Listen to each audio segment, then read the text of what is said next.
Antropoceno. Afortunadamente, hubo una nueva reunión de Antropoceno, un jueves para nosotros y para los que lo estén viendo o escuchando durante toda la semana, encontrarnos aquí, siempre con amigos, en nuestra cuarta temporada, con temas muy variados y de actualidad. Antropoceno es un grupo muy activo, con gente que siempre está interesada en qué está pasando y ver más allá. Y hoy estamos un poquito volviendo a algunos de los temas que nos interesan muchísimo a nosotros, que es el comercio internacional.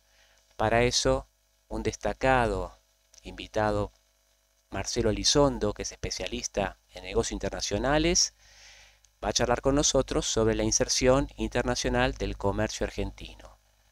Todo el mundo lo conoce a Marcelo, pero para aquellos que no tengan referencia de él, es abogado con orientación en Derecho Económico, tiene un MBA en la Universidad Politécnica de Madrid en Business Administration, es presidente de la International Chamber of Commerce con Argentina y director de la maestría en Dirección Estratégico-Tecnológica en el ITBA. Con nosotros, Marcelo Elizondo, bienvenido. Muchísimas gracias. Lo primero que quiero es agradecerles por la invitación, por la paciencia que han tenido en esperar. La agenda no ha sido sencilla de coordinar. Y luego agradecerles a todos por estar presentes. En estos primeros minutos voy a tratar de compartir con ustedes algunas ideas sobre la consigna que me han propuesto, que es una consigna familiar para mí, con la que vengo trabajando hace mucho tiempo, que es la inserción comercial de la Argentina en el resto del mundo. Y luego podemos dialogar y conversar sobre esto inicial. Para hablar de la inserción argentina en el mundo desde la perspectiva económica, habría que hacer dos grandes secciones. Una sección sobre lo que ocurre en el mundo, porque la inserción requiere una adaptación a lo que pasa en el planeta. Y la segunda sobre lo que la Argentina específicamente hace al respecto. Y voy a abordar las dos, pero no separadas. Voy a ir tratando de juntar lo local y lo internacional porque están vinculados. Empezando por lo local, la Argentina ha venido perdiendo participación relativa en su inserción económica internacional desde hace muchos años. Más allá de los datos que podemos conseguir año a año, este año las exportaciones crecen 10% en relación al año anterior. El año anterior fue un año muy malo porque hubo problemas climáticos y la mayoría de nuestras exportaciones se vinculan con el agro. El año anterior, el año 2022, fue el del récord histórico de las exportaciones argentinas. Exportamos más de 88.000 millones de dólares. Nunca habíamos exportado tantos bienes como en ese año. En realidad, nunca habíamos conseguido tantos dólares, porque no fue el histórico récord en materia de volúmenes, pero sí en dólares conseguidos por los altos precios. Pero más allá del análisis año a año, si uno hace una mirada de ciclo más largo, descubre que la Argentina ha venido perdiendo participación relativa en el comercio internacional en el planeta de manera bastante notoria. Este año vamos a representar aproximadamente el 0.3% de todas las exportaciones mundiales. El año pasado fue menos, año de sequía, problemas de exportación por una cosecha menor. Estuvimos en alrededor de 0.25. Este año vamos a hacer 0.30. Antes habíamos sido un poquito más de 0.30 en el año 2022. Pero si yo me voy 60 años para atrás, la Argentina generaba 0.80 del comercio mundial. Y este año vamos a estar algo por arriba de 0.30. O sea, hace 60 años nuestra participación en el total mundial era más del doble de la que tenemos hoy. Y si yo me voy 100 años para atrás, la Argentina era alrededor de 2%, o sea, muchísimo más que ahora. Es cierto que 100, 80 años hacia atrás es compararnos con una economía mundial muy diferente, pero si nosotros tomáramos el punto de partida de hace 60 años, podríamos decir que hoy la Argentina debería estar exportando el doble de lo que exporta. Probablemente las exportaciones de bienes este año en la Argentina van a rondar los 83.000 millones de dólares, haciendo números redondos. Bueno, si mantuviéramos el estándar de hace 60 años, deberíamos estar exportando el doble. Y esa es la mejor manera de compararse, más que de la comparación contra uno mismo un año, 2 años, 3 años antes. ¿Por qué la Argentina ha venido perdiendo participación relativa? Bueno, porque la Argentina ha tenido un modelo económico endocéntrico. Ha privilegiado lo doméstico sobre lo internacional, ha privilegiado el consumo sobre la inversión, ha privilegiado la regulación y la politización de la economía sobre la iniciativa privada. Y si uno mira lo que pasa en el planeta, la economía internacional está viviendo cambios muy profundos que exigen escenarios de inserción externa sustancialmente distintos. Lo mismo que les digo en materia de comercio internacional, se lo podría decir en materia de inversión internacional. Nosotros hemos perdido sustancialmente participación en el stock total de inversión extranjera directa que hay en el planeta. A mí no me gusta medir la inversión extranjera por flujos anuales, eso es bastante relativo, pero sí por stock hundido. ¿Cuánta inversión hay trabajando en el mundo? Hoy hay casi 50 billones, trillions en inglés, de dólares de stock de inversión extranjera directa hundida en el planeta. En la Argentina tenemos aproximadamente hoy el 0,2% de ese total mundial. Cuando empezó el siglo XXI, hace casi 25 años, nosotros teníamos un stock que representaba el 0,9 del total mundial. Hoy tenemos el 0,2.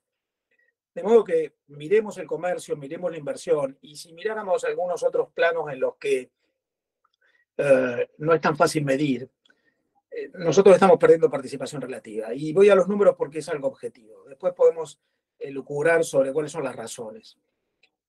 Y yo creo que entre las razones está un desacople en relación al funcionamiento de la economía internacional por parte del funcionamiento de nuestra economía. El mundo está viviendo profundas revoluciones, cambios sustanciales, que a mí me gusta resumir en 5 grandes tendencias. La primera es: el mundo vive una revolución tecnológica que modifica el modo en el cual se llevan adelante los procesos productivos. Y esa revolución tecnológica no es una revolución relativa a las máquinas, el hardware, sino que es una revolución relativa al conocimiento, que es el principal componente de los procesos productivos hoy. La revolución tecnológica se vincula con que el capital intelectual ha pasado a ser el principal motor de la economía internacional. El capital intelectual se refiere a ideas, a innovaciones, a propiedad intelectual, a organización, modelos de organización, a disrupciones productivas, incluso a la creciente generación de nuevos productos,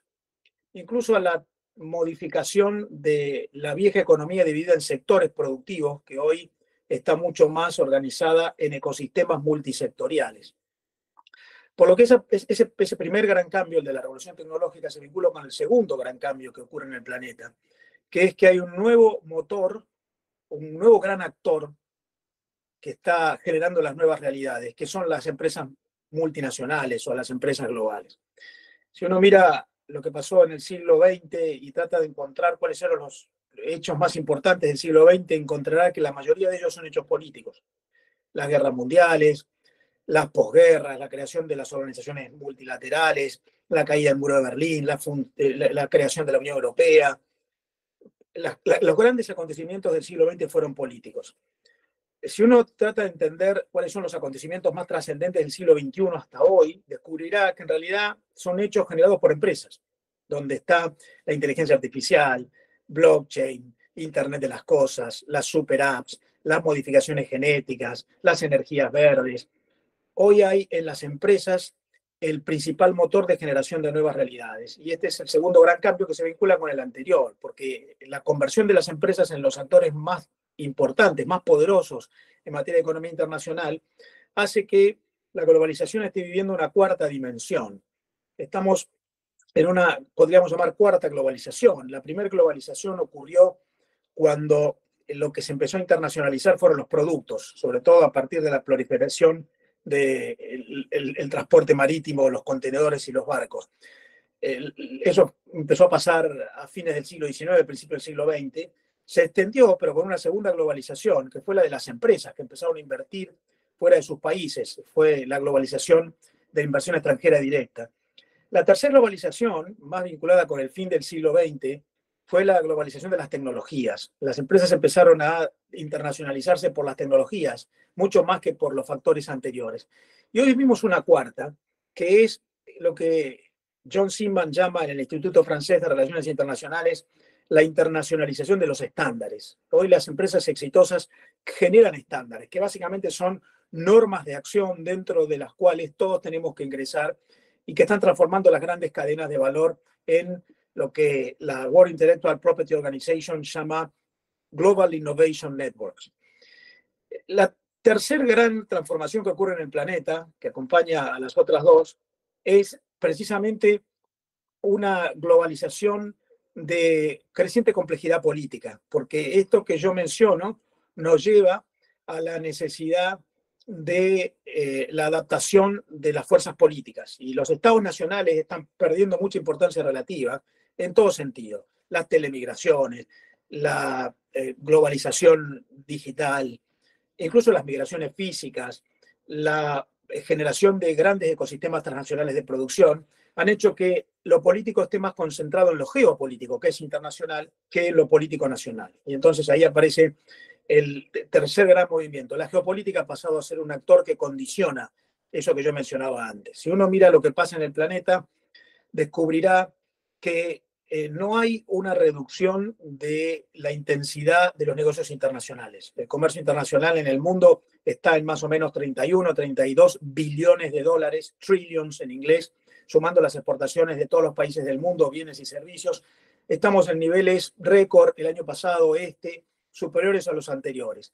Sin embargo, lo que sí uno observa cuando escarba un poco quiénes son los actores es que el mundo está viviendo el abandono del paradigma de la horizontalidad, de la universalidad, de todos con todos en igualdad de condiciones, y la geopolítica está llevando a la creación de clubes de amigos, de países que intensifican sus vínculos económicos entre sí en función de su cercanía geopolítica, no su cercanía geográfica. Se habla de friendshoring, porque hay una intensificación de los negocios entre países que van comulgando y generando instituciones, en particular acuerdos de vinculación internacional que son económicos y comerciales, lo que hace algunos años se llamaban los tratados de libre comercio, que hoy son más de 370 en el mundo, cuando empezó este siglo eran menos de 100, y que son el instrumento a partir de los cuales, ya no solamente bajando aranceles, sino generando coaliciones regulativas, los países se alían entre sí.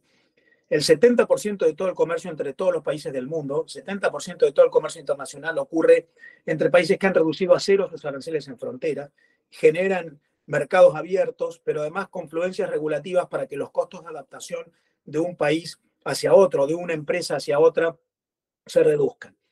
Esto lleva a la cuarta gran transformación, que es una transformación de globalización de las personas. En realidad, hoy la globalización no es de las empresas, sino de las personas. Es una globalización en la cual las personas han pasado a estar vinculadas a través de las nuevas tecnologías y esto genera grandes transformaciones sociológicas. Ya no hay transformaciones solamente jurídicas o solamente económicas o solamente productivas. Hoy hay una sociología que está mutando para lo bueno y para lo malo. Y buena parte de los comportamientos sociales que vemos en el mundo se vinculan con esta gran transformación sociológica, que es la globalización de los ciudadanos. Y el quinto gran cambio en el mundo es que lo normal es lo inestable. En el siglo XX lo normal era lo estable y los accidentes generaban inestabilidad. Hoy, en el siglo XXI, la inestabilidad es moneda corriente. Y participar en ese escenario requiere tener una economía que la Argentina tiene dificultades de lograr. En primer lugar, porque requiere una economía con empresas poderosas. Esta es una economía de empresas más que de productos. No alcanza a tener buenos productos. Lo que hay que tener es empresas con condiciones competitivas. Dice John Kay en la London Business School que las empresas exitosas hoy tienen 4 grandes atributos. En primer lugar, una estrategia acertada, lo cual supone entender la economía nueva y desarrollar soluciones a través de prestaciones más que de productos. En segundo lugar, una innovación permanente en la oferta. Ya el ciclo de vida del producto se ha acortado y como explica en la Universidad de Columbia Rita Gunther McGrath, se han perdido las ventajas competitivas y todo cambia demasiado rápido y entonces la innovación es la regla.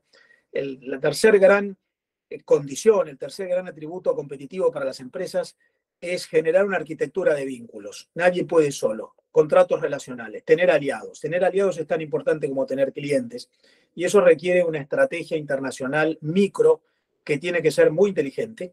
Y el cuarto y último se refiere con la reputación de las empresas, que se vincula con performance, con prestigio, con legitimidad de la compañía o incluso con la capacidad de cumplir estándares. Bueno, la Argentina está teniendo dificultades para participar en este escenario, aun cuando, como todos sabemos, tiene productos que son altamente potenciales de éxito en el mundo. Yo diría, la Argentina tiene en la bioeconomía, que es básicamente la agroproducción más calificada, hoy su principal componente de lo que exporta la Argentina, que como yo les decía, este año serán aproximadamente 83.000 millones de dólares, 2/3 son bienes de origen agropecuario. No necesariamente primarios, la mayoría de ellos son manufacturados, ahí hay aceites, hay harinas, hay jugos concentrados, hay vinos, hay carnes procesadas, y ahí tenemos el principal componente de nuestra capacidad actual, pero tenemos un potencial en otros rubros, los minerales, sobre todo si desarrolláramos inversión con adaptación a los cambios en materia de exigencias climáticas, la energía y sobre todo las energías limpias, que están llamadas a crecer mucho en el planeta, o incluso lo que suele conocerse regularmente como la economía del conocimiento, que es básicamente algo que se inserta en todos los demás procesos productivos, que es el capital intelectual como mayor insumo. Sin embargo, la Argentina, aun cuando tiene potencial en todo eso, ha tenido un ámbito de acción que ha permitido, mejor dicho, que no ha permitido lograr ese atributo de tener grandes empresas competitivas en el mundo. Si uno mira las exportaciones argentinas, descubre que hoy hay unas 8.000 empresas inscritas como exportadoras en la aduana, mientras hace 15 años había más de 14.000. Hemos perdido muchas empresas exportadoras y de las que tenemos hay unas pocas que exportan mucho y hay muchas que exportan muy poco, que exportan más de 100 millones de dólares en la Argentina, no son más de 50 empresas. Y entonces ahí tenemos una enorme dificultad para competir en base a estándares con empresas con espaldas, escala y capacidades y atributos competitivos, y con la habilidad para insertarse en las grandes cadenas globales de valor. El 70% del comercio internacional no ocurre por operaciones aisladas, spot, sino que ocurre a través de grandes alianzas, cadenas de valor, que son comportamientos regulares, sistémicos, repetitivos de empresas que trabajan con sus socios, no solamente comprando y vendiendo, invirtiendo juntas, planificando, desarrollando conocimiento corporativo común. Participar en las cadenas globales de valor es tan importante como tener un buen producto. Y ahí tenemos un problema, y voy a ir redondeando para dialogar, con nuestra debilidad contextual. La Argentina, en mi opinión, ha obstaculizado la generación de capacidades competitivas internacionales. Les he mostrado, les he expuesto los datos relativos al comercio internacional y a la inversión internacional, en ambos casos con una retracción.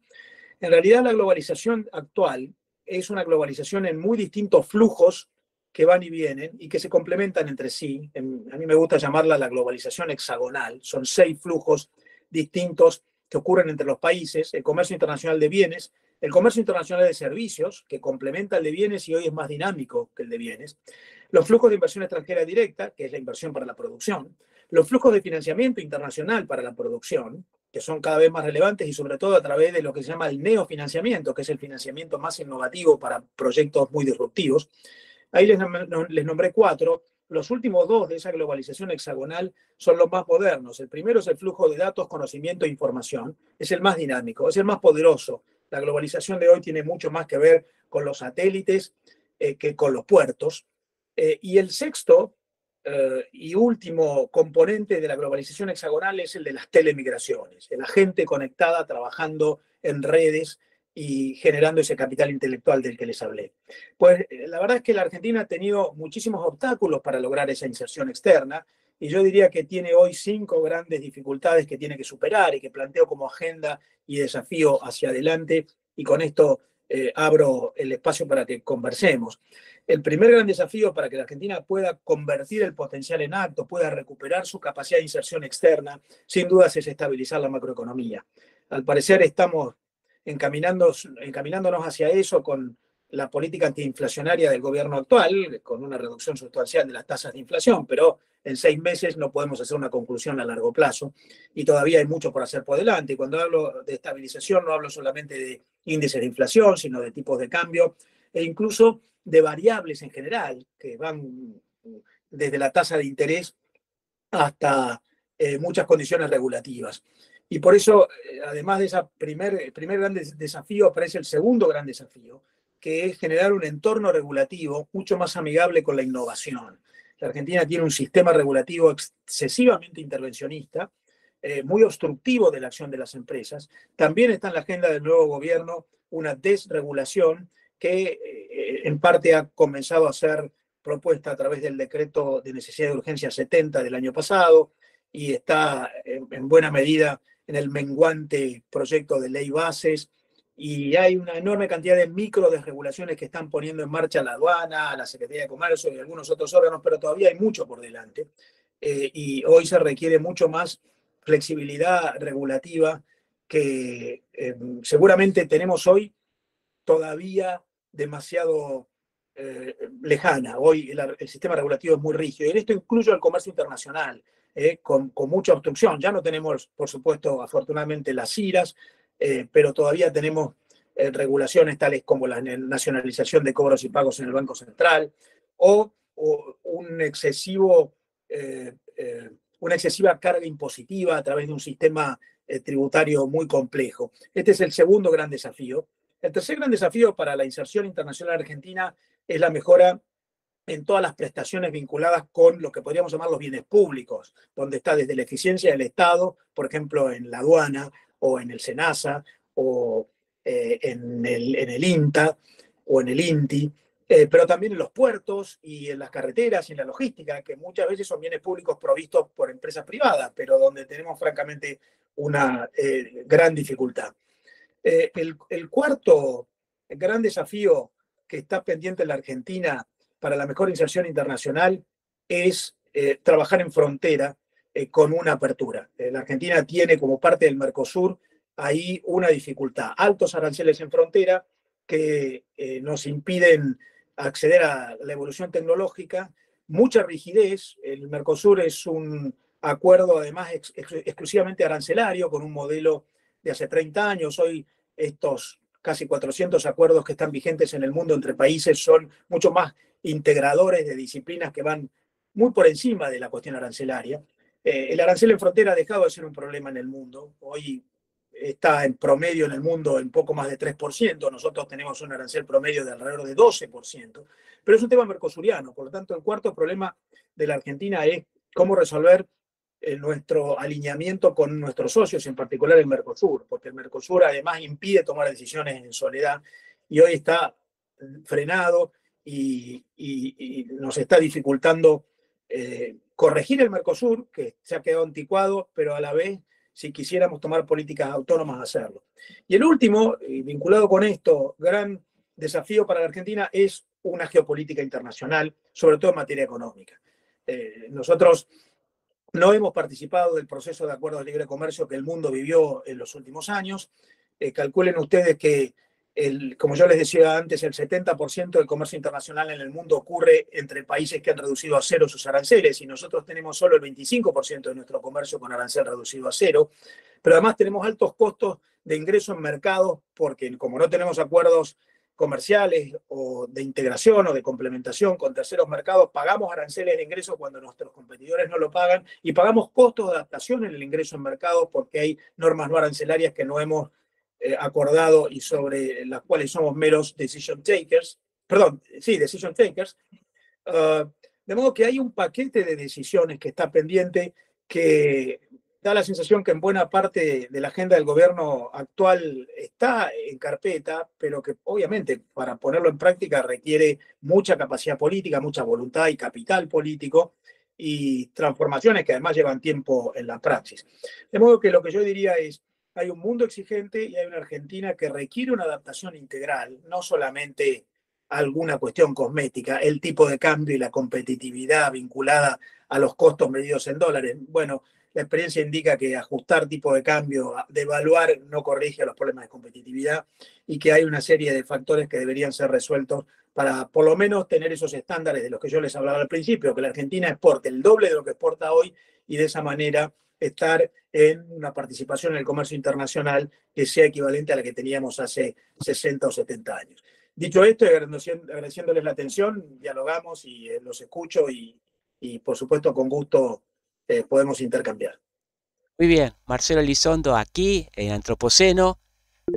Abrió el abanico con un montón de temas. Yo les recomiendo a muchos de ustedes que si están viendo después la grabación van a tener que pasarlo lentamente cada capítulo porque muchísimos temas. Vi en la platea gente tomando nota, te van a hacer preguntas. A todos les pedimos preguntas cortas y que hagamos bien dinámico este intercambio. Ya tengo en lista 2 personas para preguntar. El primero de ellos, Mariano Vinograd. Mariano, te escuchamos. Marcelo, muchas gracias por la presentación. Acaba de salir la noticia de que Brasil es ahora creo que la 5ª economía del mundo que ha superado a Italia. Algo así me pareció leer ayer. Brasil es un país tan proteccionista, con muchos de los problemas que tenemos nosotros. Tal vez institucionalmente es un poco más organizado. Por ejemplo, alguna vez creo recordar que en la justicia brasileña no hay los acomodos y los zancadillas y los codazos que hay en la justicia argentina. Pero mi pregunta es la siguiente. Algo me pareció que cuestionaste al Mercosur. Recordé en estos días que a mí me llevó a Regui en el avión cuando fuimos con él al Mercosur a firmar el pacto con Sarney. Yo planteaba en Antropoceno con el desenfado que me caracteriza como verdulero, si en vez de estarse abrazando con Orbán, con Vox, con Netanyahu y con Putin, o con Trump, el Putin americano, Milei acudiera a Brasil, se diera un abrazo con Lula, le agradeciera el gas y elimináramos las fronteras con Brasil. Algo realmente corajudo, osadísimo, como lo que hicieron los líderes europeos después de la guerra. ¿No nos sumaríamos a este gigante y nos arrastraría en su capacidad? En fin, yo te pediría algo muy osado, porque vos hablas de una serie de cosas que yo no logro entender qué líder político va a tener en la Argentina capacidad de hacer todo eso. Yo creo que acá tenemos que dar un manotazo. En fin, perdón el desorden de mi pregunta, pero ¿qué nos propondrías como un manotazo? Algo como cuando terminó la guerra en Europa y los líderes se dieron cuenta que había que hacer algo totalmente distinto. O como cuando Begin se abrazó con Saddam, ¿no es cierto? Hizo todo lo contrario que Netanyahu. Se tomó el avión, fue y se abrazó con Saddam. Bueno, Mariano, gracias por la pregunta, muy rica, con un montón de cosas no voy a poder abordar todo lo que has dicho porque primero es mucho, segundo me voy a olvidar de buena parte de lo que mencionaste.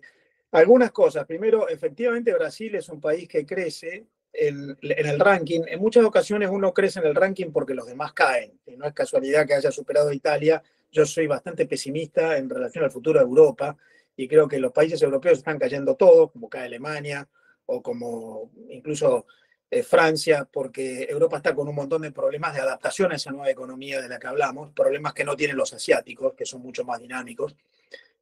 Y ahora, en relación al proteccionismo brasileño, es muy interesante. Habrás escuchado que yo dije que, en mi opinión, la globalización es hexagonal, que hay 6 flujos distintos, no solamente el comercio internacional. Y Brasil es proteccionista en materia comercial, pero es muy abierto en los demás ámbitos. Por ejemplo, Brasil es todos los años uno de los 7 u 8 principales receptores de inversión extranjera directa del mundo.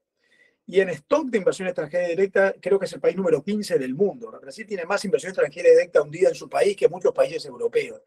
Por lo tanto, en términos de intercambios digitales o de generación de grandes empresas que inviertan en el exterior, Brasil es mucho más que nosotros, aún siendo proteccionista en materia comercial. Por eso, si uno analiza la inserción de una perspectiva más sistémica, como menciono, la globalización hexagonal y no solamente comercial, entiende por qué hay en Brasil alguna internacionalidad mayor, aún cuando no venga por el lado comercial.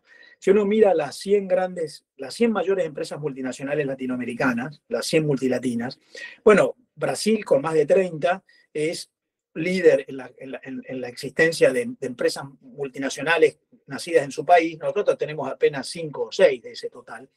Y yo creo que ahí hay un atributo competitivo de Brasil, además del que has mencionado, un país finalmente con más instituciones, con más orden. Ustedes vean que el gobierno de Lula, en los primeros 2 gobiernos de Lula fueron gobiernos de instauración de una economía de mercado con políticas sociales, y ahora que todo el mundo está espantado porque se supone que Lula está volviendo con una política más de izquierda, resulta que ha emprendido una reforma impositiva absolutamente revolucionaria a favor de las empresas, para permitir bajar costos simplificando y siendo mucho más eficiente. Por lo que yo creo que a esta altura del partido, aun cuando yo creo que Brasil tiene muchos problemas y debe corregirlos, y en particular su proteccionismo, me parece que desde el punto de vista sistémico, Brasil está jugando en una liga en la cual ya no jugamos nosotros. Yo creo que nosotros tenemos una alianza con Brasil en el Mercosur y que deberíamos rescatarla, y que en todo caso deberíamos modernizarla. En primer lugar, como decís, Mariano, yo creo que deberíamos suprimir nuestras fronteras. Tenemos un Mercosur de más de 30 años y todavía hacemos migraciones cuando vamos a Brasil, los productos tienen aduana cuando pasan por Brasil, y resulta que tenemos el eufemismo de que no tenemos arancel entre nosotros, pero si yo quiero importar de Brasil tengo que pagar una tasa de estadística de 3%, tengo que pagar impuesto país, y llamamos a eso libre comercio entre nosotros. La verdad es que lo primero que tendríamos que hacer es limpiar la mesa y al menos volver al espíritu del Tratado de Asunción, que ya ni siquiera cumplimos. Y luego yo creo que mi visión es que el Tratado de Mercosur necesita una modernización. Y voy a plantear 2 planos nomás, y esto es opinión, Mariano, y vos sos un experto y además un protagonista, por lo tanto, vos podrías tener mucha más autoridad que yo para decir algo al respecto, pero mi opinión es que en materia de procesos de integración, hoy los acuerdos son mucho más que arancelarios en el mundo. Los países están generando coaliciones regulativas en los cuales generan alianzas en materia de propiedad intelectual, compras gubernamentales, servicios, estándares de calidad comunes, que eso permite que la integración, precisamente que es más sistémica, es hexagonal, pueda lograrse. Hoy nosotros tenemos mucha dificultad en la medida que lo único que tenemos en común es la política arancelaria, y ya ni eso, porque además el arancel externo común está perforado y hay más excepciones que nomencladores comunes. Por lo que lo primero que yo diría es hay que avanzar en una reformulación del acuerdo. Yo soy muy elogioso sobre lo que fue el Mercosur, pero 30 años después requiere algún ayornamiento. Y lo segundo que yo diría es, a mí me parece que sí, un problema que tiene el Mercosur que resolver es su inserción internacional. El Mercosur no tiene básicamente acuerdos con terceros mercados, infortunadamente no avanzó el acuerdo con la Unión Europea, y nosotros necesitamos acceder a terceros mercados. La economía se ha puesto con una escala internacional de una gran dimensión y tenemos que llegar a terceros mercados. Hay negociaciones muy detenidas adentro del Mercosur sobre posibles acuerdos de libre comercio con la India, con Canadá, con Corea del Sur, con Japón. Bueno, yo creo que habría que avanzar con la Unión Europea, con el EFTA y con quien se pudiera, porque de otro modo el bloque para nosotros mismos termina siendo lo que es, cada vez menos relevante incluso para nosotros mismos. ¿Sí? El Mercosur llegó a ser el 25% de nuestro comercio exterior y hoy es menos del 15%, y creo que eso tiene que ver con una necesidad de ese ayornamiento. Tenemos 4 pedidos más de palabra. El primero de ellos es de Patricio Quinos. Pato, adelante. Bueno, felicitaciones, Marcelo, muy buena la introducción, muy buena la charla. Gracias. Una de mis tesis políticas es que Argentina debe cambiar su matriz socioproductiva para mejorar. No es un problema de, como lo piensa el desarrollismo, que es de regulaciones o de dar condiciones que limitan el capital o que limitan a las empresas, sino que tiene que hacer una transformación mucho más profunda, que por supuesto no de tipo de cambio, ni de evaluaciones, ni nada, pero a su vez ni siquiera dando condiciones puertas afuera o tranqueras afuera de las fábricas, sino que hay un problema intrínseco en las empresas. ¿Vos creés que tenemos un problema concretamente con las empresas? Que nuestras empresas, no digo son fallidas, pero tienen problemas serios, porque tenemos problemas con los empresarios que no son serios, digamos. Entonces todo este juego que vos relatás no se puede dar porque, y toda la sarta de regulaciones y de prohibiciones y de protecciones son justamente porque las empresas no pueden salir a competir. Digamos, te estoy cambiando la vuelta, digamos. No es un problema de mirar el corsé que nos pusieron, sino que el corsé se está dando justamente porque no sabemos hacer otra cosa. No sé si es clara la pregunta. Clarísima. Bien. Y como en esto son juegos de opiniones, yo tenía un profesor que solía decir, cuando uno hace opinión, no hace ciencia. Y acá estamos haciendo opinión y podemos incluso ir aprendiendo recíprocamente.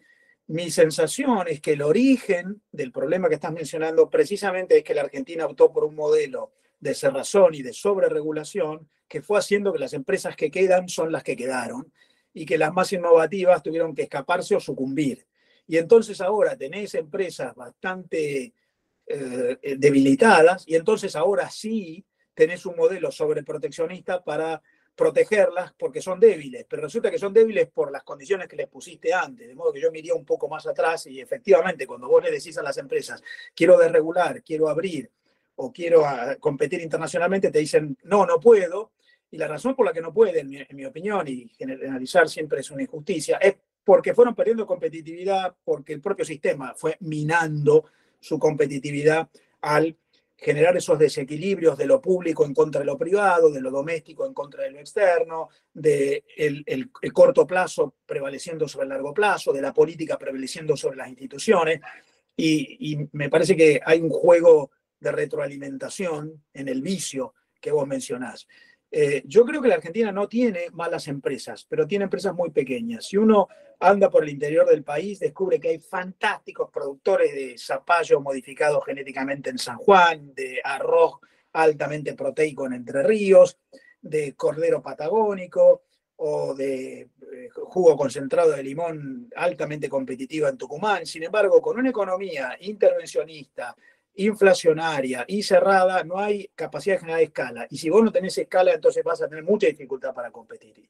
La única manera que tenés para competir si no tenés escala es asociarte internacionalmente, pero con una economía que obtura en frontera la internacionalidad, nadie puede tener socios en el exterior que te plantean proyectos a mediano y largo plazo y vos a cada rato estás que te permito exportar, que te permito importar, que no te permito, que la mitad, que sí, que te cambio el tipo de cambio.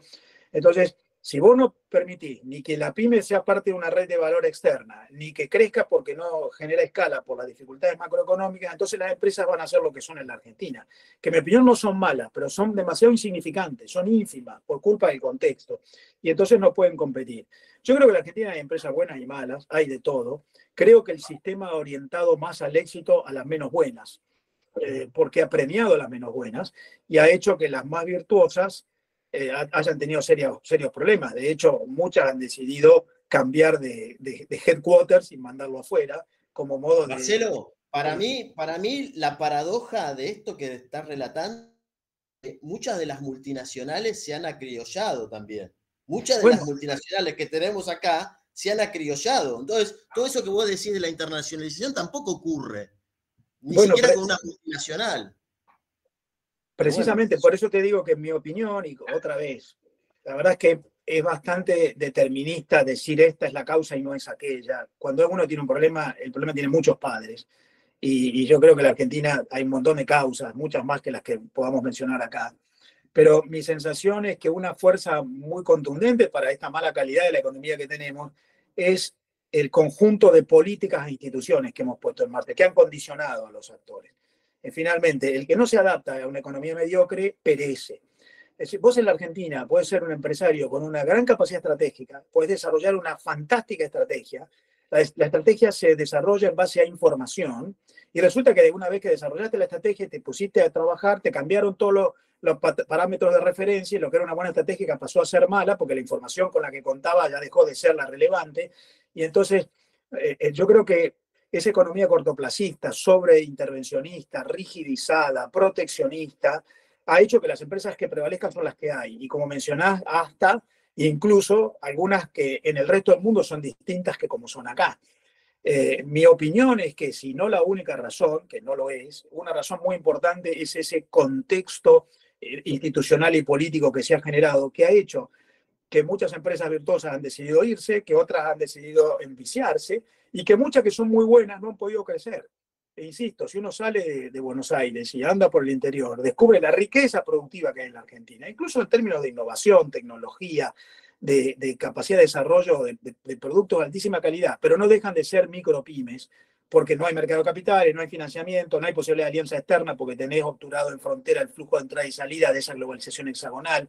Por lo que yo creo que hay capacidad en la Argentina para desarrollar mucho más si creás una economía de mercado convencional, como pasa hoy en cualquier país del mundo. No estoy hablando de anarcocapitalismo ni de libertarianismo, estoy hablando de instituciones que se cumplan los contratos, que tengan una presión impositiva promedio, que es mucho más baja de la que tenés en la Argentina, bastante estabilidad para no tener que andar pagando costos de adaptación regularmente, un poder judicial que esté despolitizado, cosas básicas de una economía de mercado en la cual la iniciativa privada prevalece, el sector público crea un entorno de bienes públicos. Si vos tuvieras eso, yo creo que tendrías empresas mucho más calificadas. Yo creo que el contexto ha sido muy determinante para la dificultad cualitativa que tenemos. Marcelo, nos quedan todavía 4 preguntas más y seguramente alguien va a sumarse. El próximo es Marcelo Rojas Panelo. Bueno, muy buena la exposición, no porque seas tocayo mío, buena, muy clarita. Yo primero hago 2 reflexiones porque justo no era lo que tenía pensado, pero lo escuché recién cuando Mariano hablaba, lo de Brasil, ¿no? Yo decía que a veces casi todos los países saben a dónde quieren ir, menos nosotros. Nosotros vamos variando de un lado para el otro. En cambio, Brasil sabe que a pesar de cambios políticos, siempre sabe a dónde tiene que ir. Y también incluye Uruguay, a Chile, lo mismo, ¿no? Y a otros países. Y después, cuando hablaste de las fronteras, me hizo mucha gracia porque las fronteras que tenemos con barreras que tenemos con otros países, perdón, también las tenemos adentro de la Argentina, ¿no? Y los profesionales, por ejemplo, yo estoy impedido de ir a trabajar a otra provincia argentina, una cosa que no se puede creer, es increíble. Eso era para aclarar. Y la pregunta en serio era cuando hablaste del Mercosur, dijiste que había que cambiarlo, modernizarlo, todo. Ahí un poco entraría lo que nosotros no tenemos, que son tratados de libre comercio con otro país. Bueno, gracias por la pregunta, Marcelo. En lo primero, coincido en que hacia adentro tenemos fronteras entre países. Hay que ir a Misiones con un camión con carga de productos y te cobran en frontera el anticipo de ingreso bruto, que es un arancel de ingreso, y ejemplos como ese hay miles. Es muy curioso, se ha puesto de moda últimamente hablar de que en la Argentina hay 170 impuestos y todo el mundo habla de los 170 impuestos, pero la mayoría de esos impuestos son impuestos provinciales, que han desarrollado distintos tipos de sofisticación en los territorios provinciales. Bueno, claramente la Argentina ha desarrollado un modelo que ha pretendido la prevalencia del sector público sobre el sector privado. Y esto antiguamente no era malo en sí mismo. Durante mucho tiempo el mundo funciona así, pero hoy ya no. Hoy es un mundo en el cual es la iniciativa privada, es la inversión de las empresas, es el desarrollo tecnológico, con un sector público que provee el marco, por supuesto. Y eso yo creo que está haciendo crujir a la Argentina hoy. Y dentro de eso está el muy mal funcionamiento del sistema federal que están mencionando claramente, que es paradójico ver que algunos gobernadores en nombre del federalismo le piden al Estado central que recaude más plata y se la transfiera, lo cual no hay nada más unitario que eso. En realidad el federalismo es denme a mí la atribución, no les devuelvo yo a usted la atribución y hagan el laburo por mí y después me dan la plata. Nuestro sistema federal funciona muy mal. Y me habías hecho una pregunta que ya ni me acuerdo cuál era, sobre el Tratado de Libre Comercio. Sí, yo creo que, a ver, el mundo hoy, como yo les decía, tiene 370 acuerdos de libre comercio vigentes en el mundo. Ahora, los acuerdos de libre comercio ya no son meros acuerdos de reducción arancelaria recíproca, que sí lo siguen siendo, pero son mucho más que eso. Son acuerdos de confluencias regulativas, de instituciones comunes, que permiten evitar el costo de adaptación de un producto cuando pasa de un mercado a otro. Por lo tanto, hoy los acuerdos de integración económica o de complementación son acuerdos de reducción arancelaria recíproca, pero de creación de mercados con instituciones comunes que, bueno, claramente son los ámbitos en los cuales se dan los intercambios de inversión, las alianzas entre empresas, las cadenas de valor, el comercio de bienes, el comercio de servicios, incluso las personas, como mencionabas. Nosotros acá dentro del propio país no podemos ir a ejercer nuestra profesión en otra provincia. Bueno, claramente nosotros somos un país excesivamente aislado. La verdad que ni siquiera el Mercosur es un mercado integrado. No podemos ir a ejercer nuestra profesión en otro mercado en el Mercosur. Tenemos que hacer cola para pasar por migraciones cuando nos vamos de vacaciones a Uruguay. Y hasta hace poco ni siquiera teníamos puestos comunes. Se había vuelto al puesto separado en un país y en el otro, como si volviéramos de un país que estuviera en la antípoda geográfica. Yo creo sí que nosotros necesitamos tener más acuerdos internacionales que podríamos llamar, la Organización Mundial de Comercio los llama Regional Trade Agreements, acuerdos de integración regionales. Y el Banco Mundial dice que ya no son Free Trade Agreements, sino que son Deep Trade Agreements, acuerdos profundos, en los cuales hay coaliciones regulativas de integración de mercados que son institucionales, no solamente comerciales, y yo creo que eso es claramente una falencia que tenemos nosotros y sin eso es muy difícil. Muchas gracias. Vicky Smith Estrada se arregló los anteojos ya para la pregunta que te va a hacer en este momento. Abrí tu micrófono, Vicky. No te oímos, Vicky, y ahora tampoco te vemos. Ahí. ¿Qué tal, Marcelo? ¿Cómo te va? ¿Cómo estás, Vicky? ¿Cómo están todos? No, mira, bien breve. A ver, 3 preguntas. Una, hoy, por ejemplo, el sector frigorífico, el sector de carnes, así como fue muy bueno estos últimos años, en este momento no es el mejor, no, los números no cierran por ningún lado, y si esto sigue así, muchos van a terminar. Bueno, vos esto lo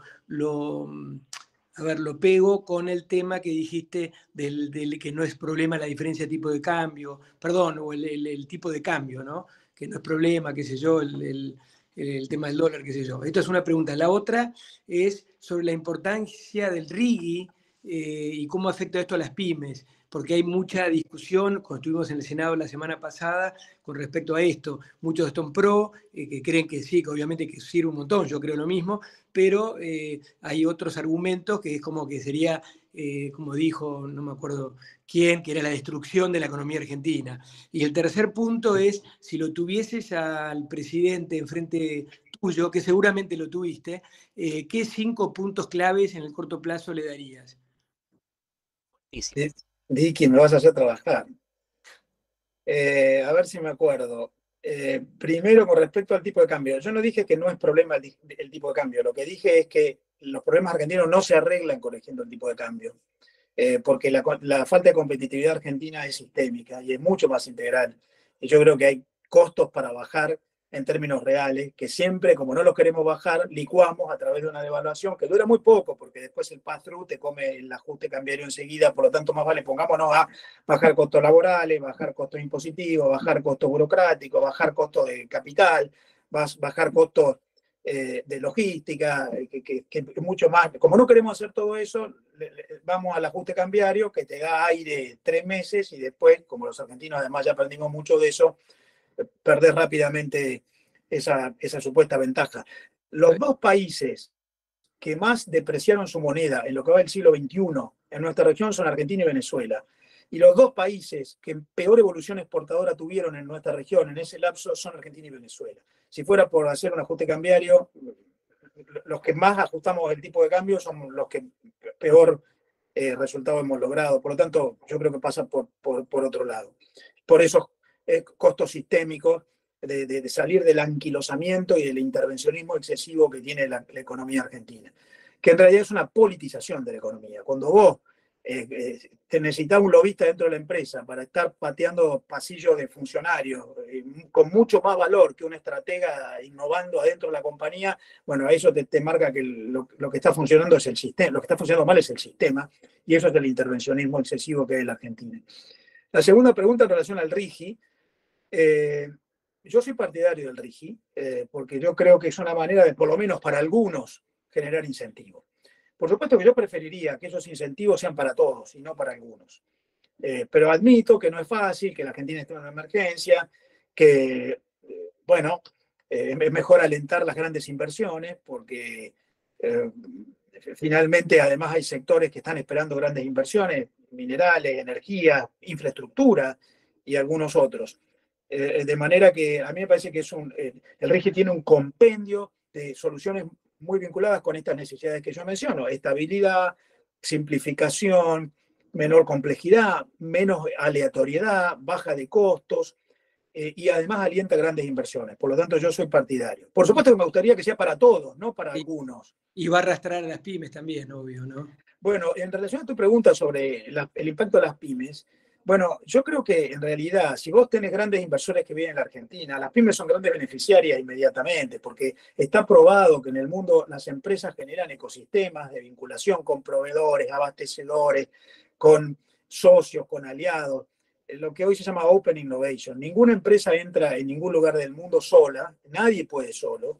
Y la Argentina tiene precisamente todo ese conjunto de empresas que son muy calificadas, pero que son chiquitas, que a lo mejor no pueden salir a exportar, pero podrían, entre comillas, exportar vendiéndole a una multinacional que se les instaló a 30 kilómetros y de una manera mucho más posible. Por lo que a mí me parece que, al contrario, no solamente no perjudicaría, sino que beneficiaría creando trabajo y generando cadenas de valor, que es como están funcionando las grandes empresas en el mundo. Hoy en el mundo se habla de que ya no hay economías desarrolladas o economías subdesarrolladas, sino que hay polos desarrollados y polos subdesarrollados. Hay polos desarrollados en países subdesarrollados. Y los polos desarrollados en los países subdesarrollados, como la India o como otros países, incluso algunos africanos, están conformados por grandes empresas multinacionales que crean a su alrededor redes de proveedores, asistentes, prestadores de servicios, abastecedores. Por lo tanto, yo creo que hay una gran oportunidad si se diera al RIGI, y creo que hay que tener una visión sistémica mucho más abarcadora y entender cómo está funcionando la economía en el mundo hoy, que es a través de ecosistemas, de alianzas, de redes, y no de empresas que juegan aisladas. Y me había dicho... Sí, perdón, Nicky. No, clarísimo, clarísimo. Y digo, para no acaparar yo toda la pregunta, no, y la tercera lo tenés enfrente al presidente con el ministro de Economía, Toto Caputo. No te pongas nervioso, pero los tenés a los dos sentados, 5 puntos que le podés decir, digamos, no digo consejo, pero dar para fomentar todo el tema de exportación. Y ¿qué le decís? Son los 5 puntos que mencioné al final de mi intervención. Primero, estabilizar la macro. Yo creo que está en buen camino. Es difícil, pero para eso está en buen camino. Estabilizar la macro. Segundo, flexibilizar el marco regulativo general, el sistema de normas de la Argentina, que no sea tan intervencionista, que le dé mucho más autonomía a las empresas, porque hoy la innovación requiere flexibilidad y donde no le da flexibilidad la empresa se va. Para la empresa es más importante la autonomía que la carga fiscal. A veces yo escucho a algunos economistas supuestamente ortodoxos que se desgañitan hablando de que hay que bajar la presión impositiva. Hay que bajarla, sí, pero es más grave tener una economía intervencionista que impide la autonomía de las empresas que una alta presión fiscal. Por eso hay países europeos con tan alta presión impositiva, pero muy desregulados, muy abiertos, que permiten que haya mucho éxito en las empresas. Por lo tanto, el segundo tema es la desregulación, que en realidad no es una desregulación, es una hiponeoregulación. Es un nuevo sistema regulativo con menos intensidad que permita más autonomía. El tercero es, obviamente, claramente, que mejorar la eficiencia del sector público, porque el sector público es un socio en la aduana, en el SENASA, en la justicia. Por lo tanto, hay mucho que hacer adentro del sector público. El cuarto es, quizás debería haberlo puesto primero, volver a tener una economía con instituciones. Necesitas instituciones. ¿Qué son instituciones? Son esos pilares estables, comunes para todos. Instituciones es que los contratos se cumplan, que haya una moneda, que el derecho de propiedad sea inobjetado, que haya previsibilidad, lo que dice la Constitución Nacional y sobre todo la parte dogmática, los primeros artículos de la Constitución Nacional. Y el quinto y último es la inserción externa. Esos acuerdos internacionales que podrían llamar los Regional Trade Agreements, que llama la Organización Mundial de Comercio, que antes llamaban acuerdos de libre comercio. Bueno, a través del Mercosur, si es necesario, pero hay que plantear si se puede con la Unión Europea, y si no, que sea con Estados Unidos, y que si no, que sea con países asiáticos que compran nuestros productos, y si no, que sea con quien fuere. Pero hay que generar acuerdos de derecho público, de apertura recíproca, de inserción internacional argentina, porque eso es lo que te alienta a la globalización hexagonal de la que hablé antes. Perfecto. Gracias, Marcelo. Un gusto, Vicky. Marcelo, estamos ya en una evolución de nuestra conversación, nos quedan pocos minutos. Tiki te puso mucho picante en la comida, pero del riñón de Antropoceno tenemos los próximos dos que también van a hacer algo muy interesante. El primero es Alex Daciano. A ver, Alex. Hola, ¿qué tal, Marcelo? Muchísimas gracias por tu exposición. No voy a estar a la altura del manejo de la palabra. El concepto lo entendí, lo comulgo, y te agradezco que hayas puesto en la palabra que también manejan los abogados la idea. Mi pregunta tiene que ver con algo que no se mencionó y que observo como un problema de cultura. Enfatizo, estoy mirando porque tomé nota, varias veces dijiste algo que comulgo totalmente, que dice, nadie puede solo.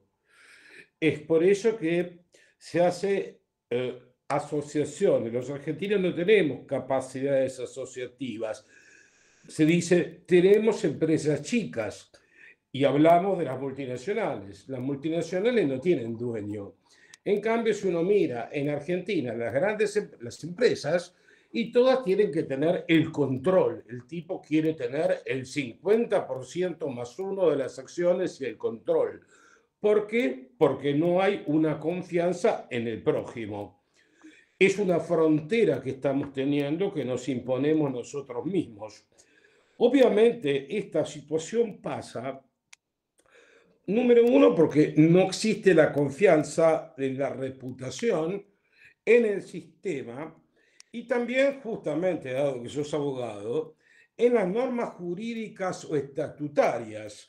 Vale decir, no creemos en la empresa y en los mercados de capitales, que es un ausente en toda esta charla, como factor de la inversión caída. Entonces, mi pregunta va a algo muy sencillo.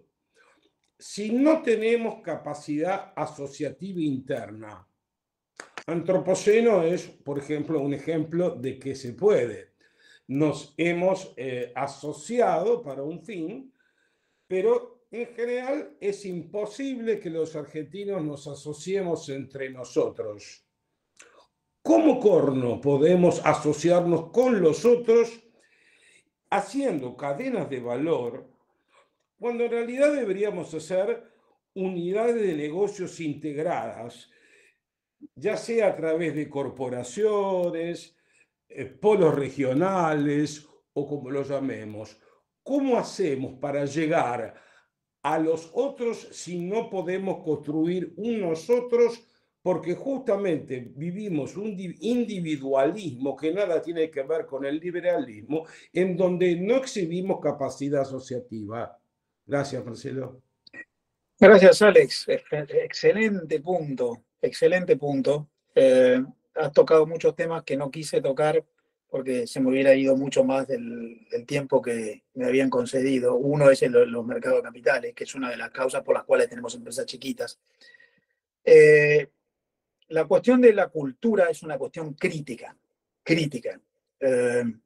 porque finalmente la cultura es lo que prevalece, hasta sobre las instituciones.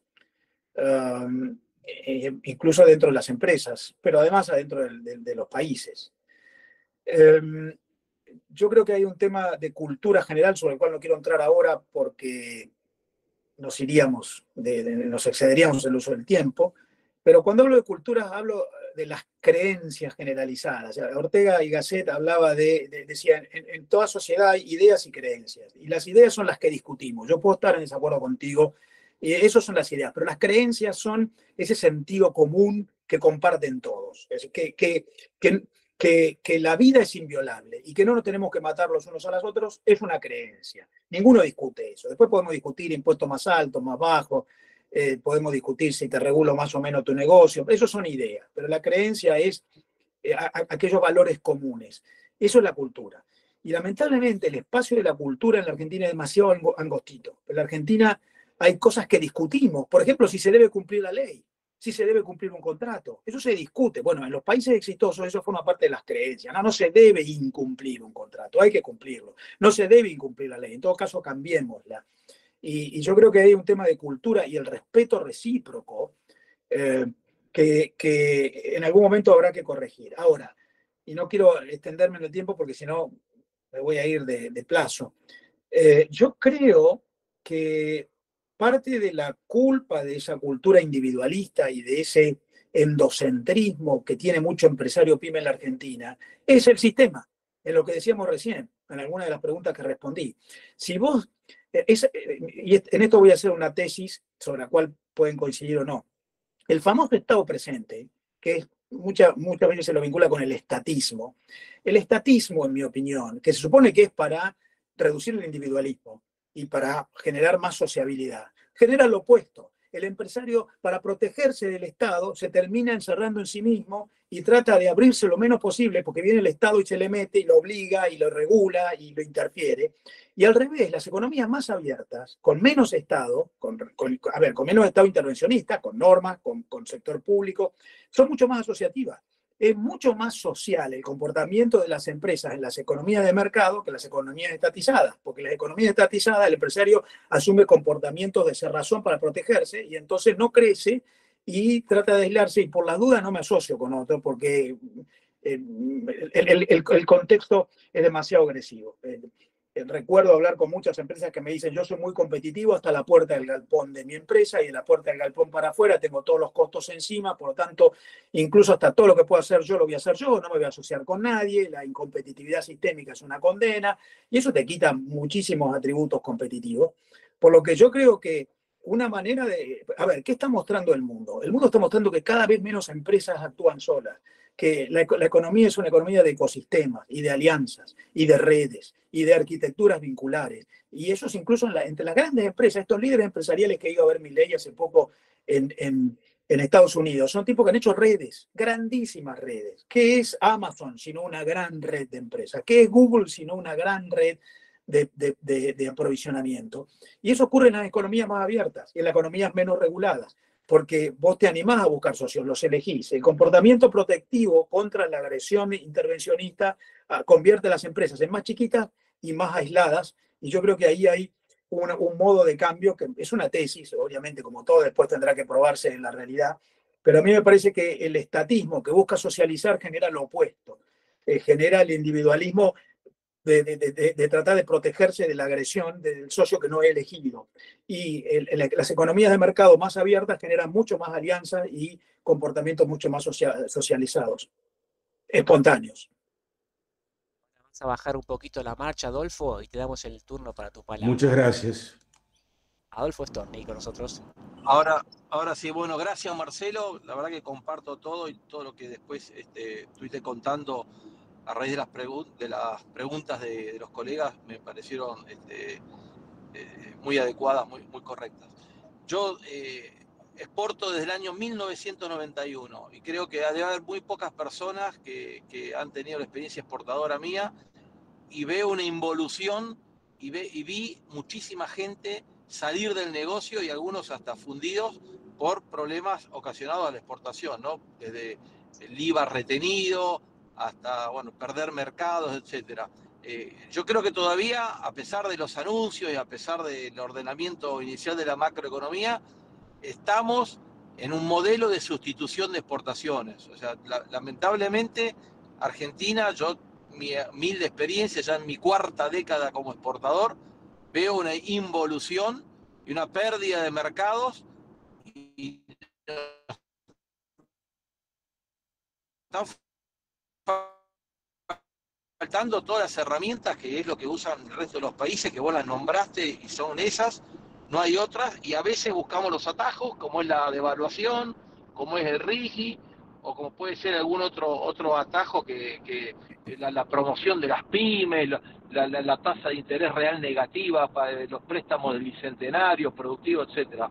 Entonces, ¿qué tan realista es pensar que vamos a cambiar el modelo? Pues acá te pido más como analista, ¿no? Y como rosquero, porque vos sos un tipo de consulta, de presidentes para abajo, todos te consultan. ¿Qué tan posible es cambiar el modelo hoy en Argentina? De todo lo que sabemos que nos duele, nos molesta, nos impide, nos prohíbe, ¿qué tan posible ir hacia un modelo donde los empresarios, en vez de irse a producir a Uruguay, Paraguay, Brasil, España, Estados Unidos, está lleno de argentinos trabajando afuera te puedo hablar de miles de personas que yo conozco, miles han ido, están produciendo y están tratando de buscarse la vida en un país más amigable. ¿Qué tan factible es, lo ves, cambiar el modelo actual? Bueno, Adolfo, gracias por tus aseveraciones. No tengo la respuesta a tu pregunta. Te voy a ser franco. En realidad tengo más de una respuesta, depende del día. Hay días que te digo es muy fácil, se va a lograr, hay días que te digo no tenemos arreglo y no lo vamos a lograr. Depende de la influencia que uno tenga cotidianamente. Estos días que estamos transitando en la Argentina no son los mejores días. Y yo veo mucha resistencia del statu quo. Y por supuesto también algunas impericias de parte de los que quieren cambiar ese statu quo.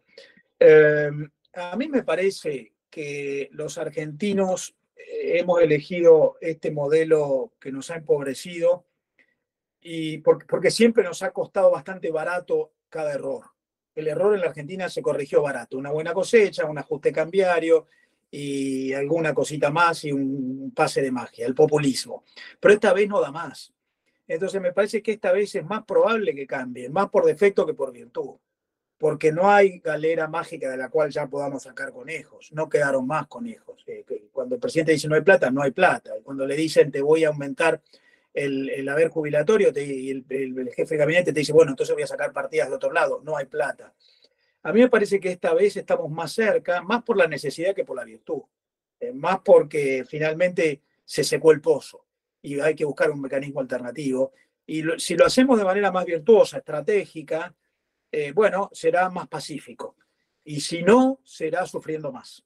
Pero me parece que esta vez no hay salida, salvo que decidamos ser un país que se transforme en una sociedad empobrecida, que expulse a la gente que quiere desarrollar su vida con más éxito y se vaya. Pero no sé si va a ocurrir o no, pero creo que esta vez estamos más cerca que otras veces, más por necesidad que por virtud, más por defecto que por acierto. Ojalá ocurra. Depende no solamente del gobierno, depende de la oposición, de los jueces, depende de la sociedad, depende de los formadores de opinión. Es más, yo creo que los cambios en el mundo hoy ocurren más por liderazgos no políticos que por liderazgos políticos. Si uno mira cuáles son los más grandes líderes que hay en el mundo, ya no son los líderes políticos.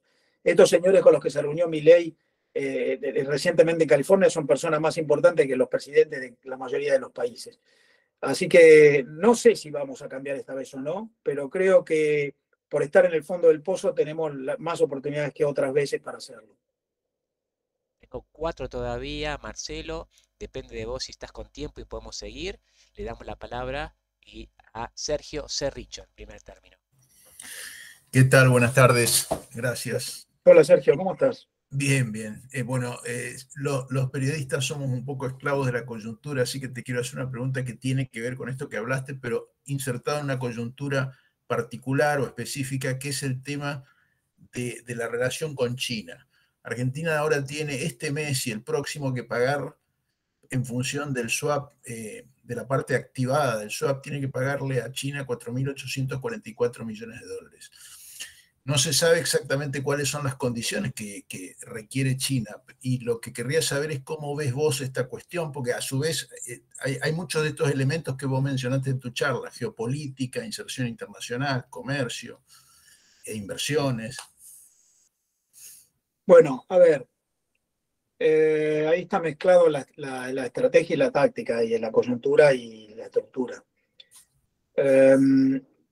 A mí me parece que si el gobierno se sale con la suya, la Argentina va a tener cada vez más relaciones con economías occidentales capitalistas que con economías con autoritarismos políticos como China.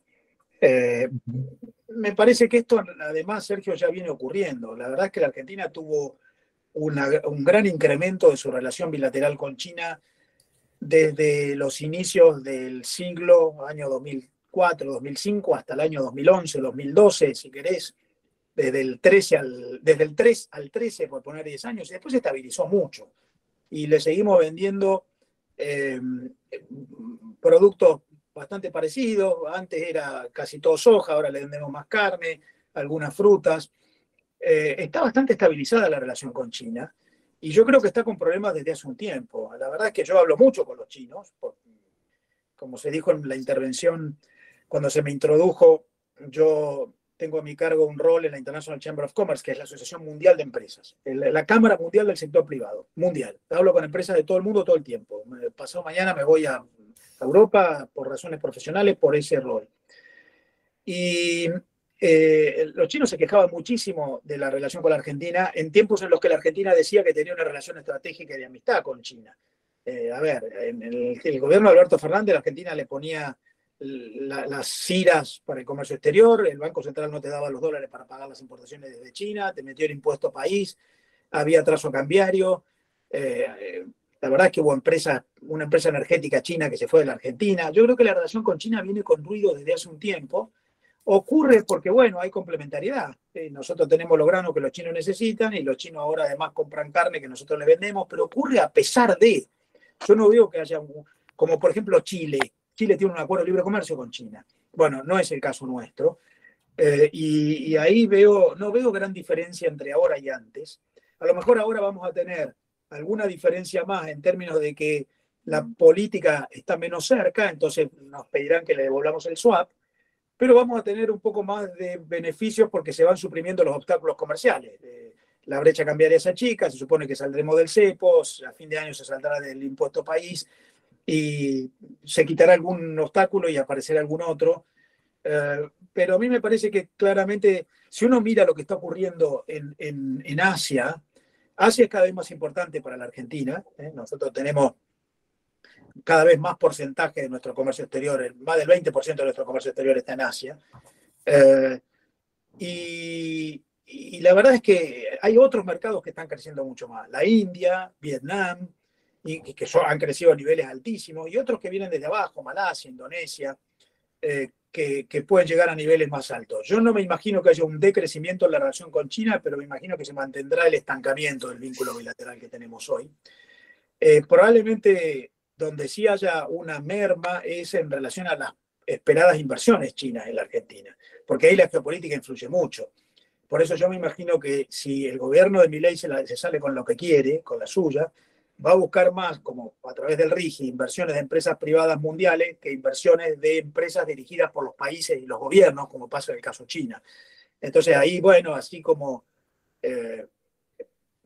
se necesita una confluencia política para que empresas chinas inviertan, bueno, probablemente haya más empresas europeas, canadienses o americanas en la Argentina en los próximos años que empresas chinas. Pero no veo un decrecimiento, lo que veo es cierta estabilización.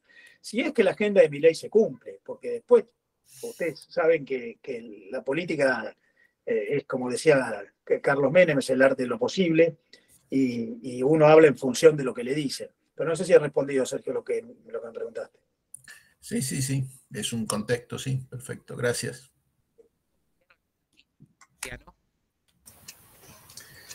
Marcelo, bueno, muchas gracias.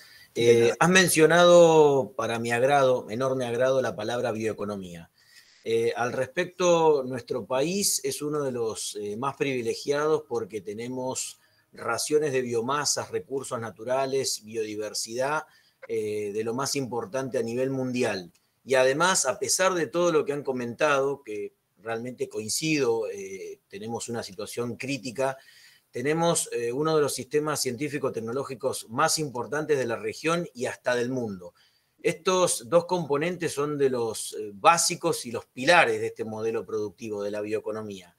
A lo cual yo te pregunto tu opinión. ¿Qué tenemos que hacer para no volver a perder otra vez el tren de las oportunidades y aprovechar esta situación y subirnos a esta tendencia bioeconómica mundial? Bueno, en primer lugar, sí, efectivamente mencioné la bioeconomía y lo mencioné explícitamente como uno de los sectores críticos de la Argentina. De hecho, la bioeconomía es el ámbito en el cual con mayor intensidad se está generando la economía del conocimiento en la Argentina. Cuando uno dice economía del conocimiento, uno imagina el software. No, la economía del conocimiento en la Argentina está en la bioeconomía. Mucho más. Vos en la bioeconomía tenés satélites, drones, big data, ingeniería genética, agricultura de precisión, software en la maquinaria agrícola, ingeniería, el lugar donde mayor intensidad de la economía del conocimiento se ve en la Argentina es en la bioeconomía. He tenido discusiones al respecto con muchos, entre comillas, promotores de la economía del conocimiento que terminan remitiéndose al software o a la inteligencia artificial. Y todo eso es un instrumento que se aplica y en la Argentina se aplica en la bioeconomía. Por lo tanto, yo creo que ahí tenemos un enorme potencial.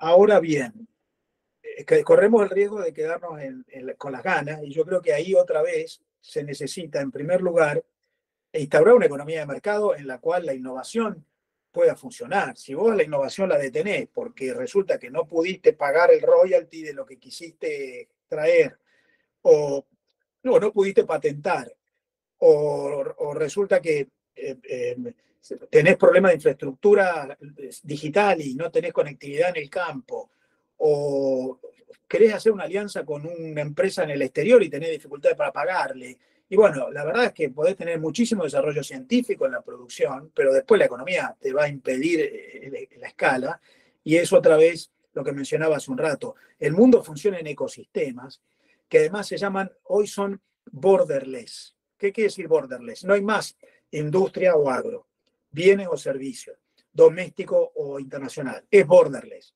¿Qué es? A ver, otra vez, en la bioeconomía vos ves la vinculación del software con la naturaleza, ves la vinculación de la data con los fierros, y tiene una expansión enorme. Ahora, si vos no desarrollás derecho a propiedad, contrato, inserción externa, apertura en frontera, acuerdos con terceros mercados, políticas para la promoción de los servicios, y corremos el riesgo de que otra vez tengas buenas iniciativas que terminan estancadas, como pasa con tantas buenas empresas que están a medio de desarrollarse en el interior. Por lo tanto, hay que meterse en la nueva economía digital. Cuando yo les dije las 5 revoluciones en el mundo, la primera que les dije es la revolución tecnológica. Ahí adentro está todo esto de lo que estamos hablando. Bueno, hay que crear un ámbito regulativo, institucional, macroeconómico, jurídico, para que todo eso funcione. Y eso funciona con empresas. Los generadores de la revolución tecnológica son las empresas.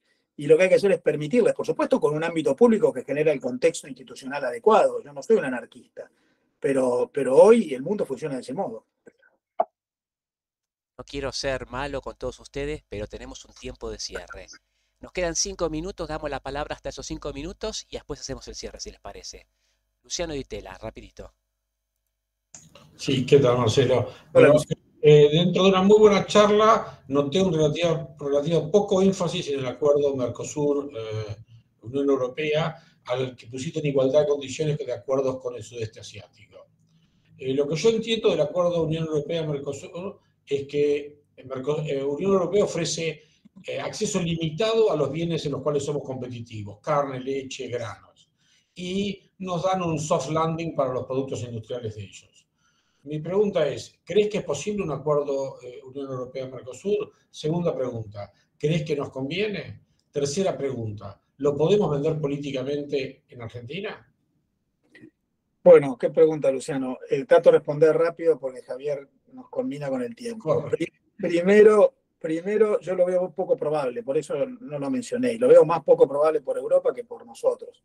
Y más con el resultado probable electoral en las elecciones europeas que empiezan hoy, en las que posiblemente quede un escenario europeo con bastante dificultad para generar decisiones europeas. Va a quedar todo atomizado y con la derecha un poco más fuerte y el nacionalismo.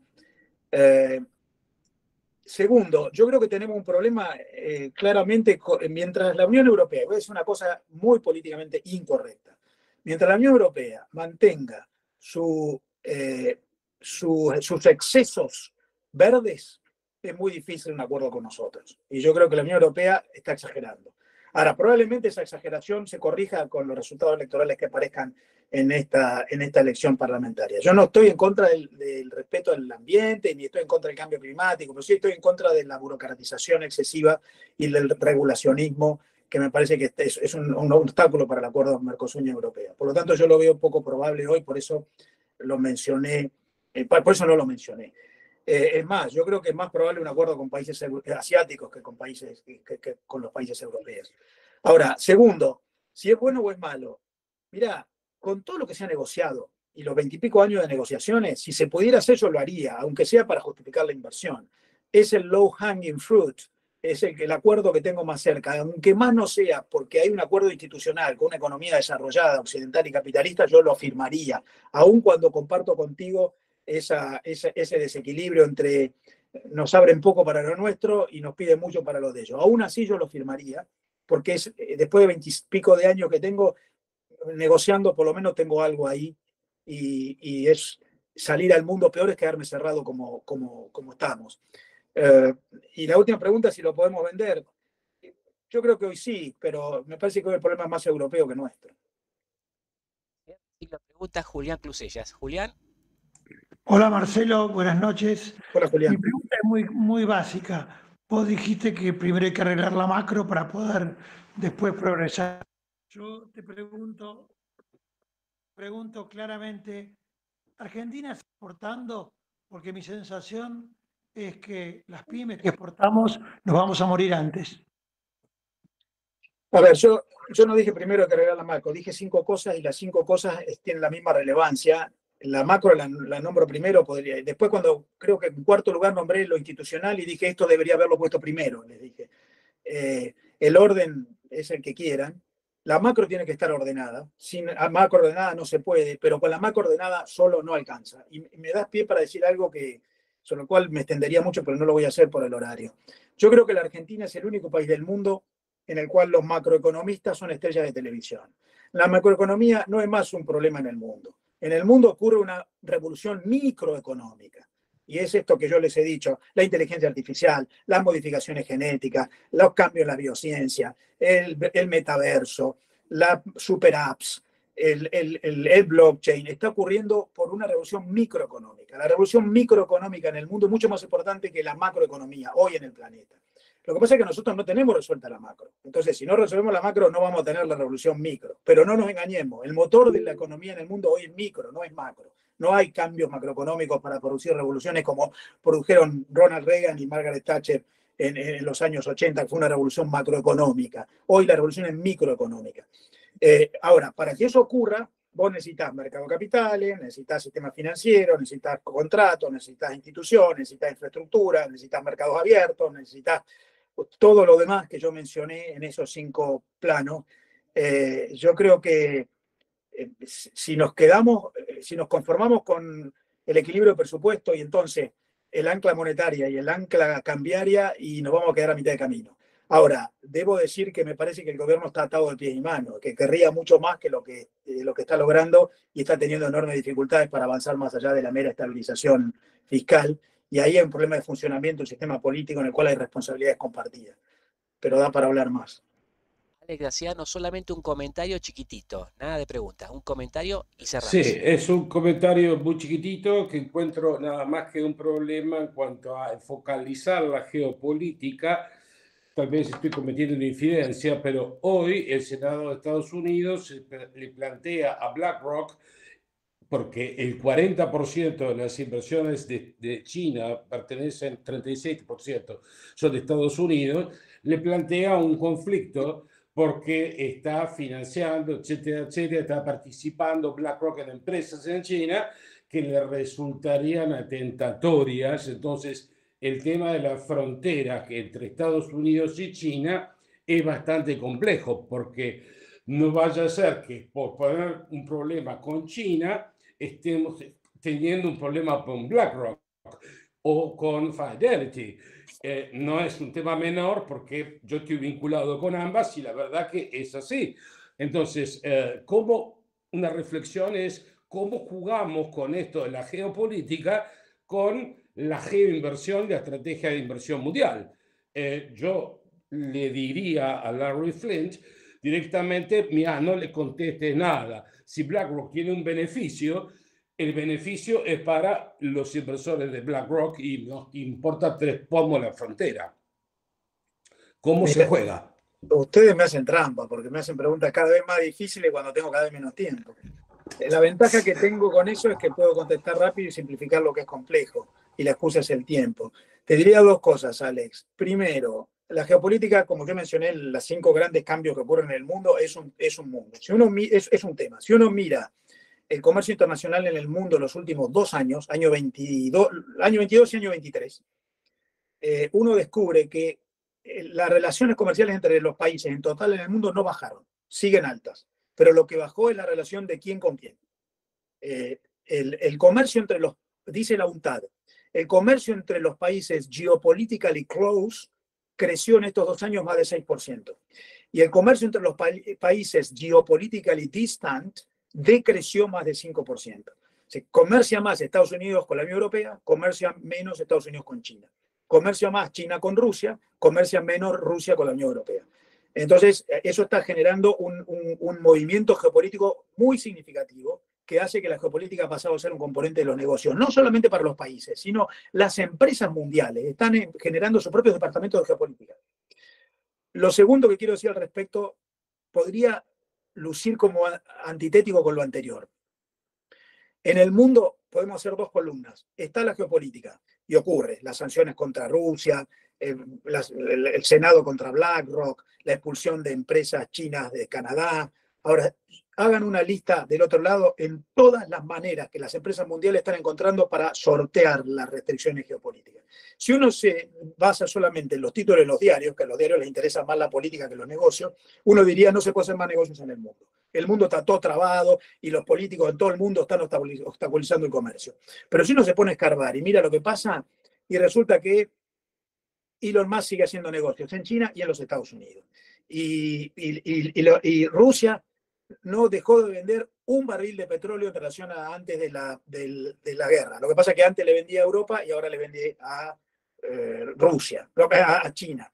Entonces, también las empresas están empezando a generar mucho antídoto contra la geopolítica. Y esto está hablando de menos capacidad del poder político. El poder político está teniendo menos enforcement.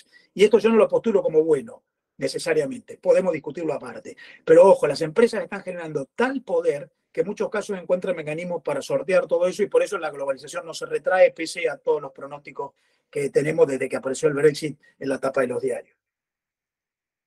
Marcelo, ¿qué viaje de alto vuelo nos ha llevado hoy? Y ahora vamos a tocar tierra. Así que te pedimos solamente unas palabras finales para despedirte de nuestro grupo y hacemos el cierre. Poco, simplemente agradecerles la atención, la calidad de las preguntas, me han puesto desafíos, felicitarlos por la iniciativa. Yo creo que el mundo está en un serio problema de colectivos. Así como les digo que el Estado-Nación tiene cada vez menos fuerza, los colectivos están en crisis. Están en crisis en las escuelas, porque los chicos ya consiguen conocimiento afuera. Están en crisis los sindicatos, que representan cada vez menos trabajadores. Está en crisis la familia tradicional, mal que me pese, como católico que soy. Los colectivos tradicionales están en crisis. Hay que ir generando colectivos nuevos. Y el mundo está para eso creando espacios como el de ustedes, que yo en muchos casos llamo espacios públicos no gubernamentales, donde va generando consenso, alianza, va generando fuerza social. Hay una fuerza social que va ocurriendo a partir de redes espontáneas que gente de calidad va creando. Eso es algo que empezó con la pandemia y que hay que aprovechar. Así que yo los felicito por esta iniciativa. Ojalá tenga mucha influencia, además de divertirse entre ustedes. Muchas gracias, Marcelo. Hacemos aquí entonces el cierre de esta noche. Nos vemos en 7 días con Héctor Huergo. Hasta pronto. Antropoceno.